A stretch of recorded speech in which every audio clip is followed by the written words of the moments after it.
अस्सलामुअलैकुम दोस्तों, क्रिकेट की ताज़ा तरीन अपडेट हासिल करने के लिए मेरे चैनल को सब्सक्राइब कर लें। जस्टिन लेंगर ने शोएब अख्तर को एक मज़ाहिया पैगाम भेजा जब मयंक यादव भारत के तेज तरीन गेंदबाज बन गए। इस वक्त सबसे मशहूर हिंदुस्तानी खिलाड़ी हैं। अपनी तेज रफ्तार और विकेट लेने की सलाहियत के साथ यादव को क्रिकेट माहिरीन और शौकीन करीब से देख रहे हैं।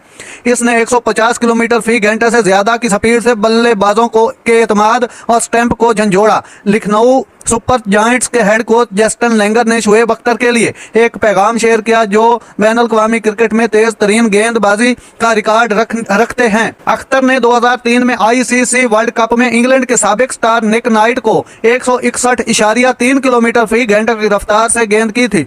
रॉयल चैलेंजर बेंगलुरु के खिलाफ मयंक की तेज रफ्तार गेंद 156.7 थी। यादव की तेज तरीन गेंद के बाद लेंगर ने अख्तर को छेड़ा। लखनऊ की फ्रेंचाइज के सोशल मीडिया हैंडल से शेयर किए गए एक वायरल वीडियो में लेंगर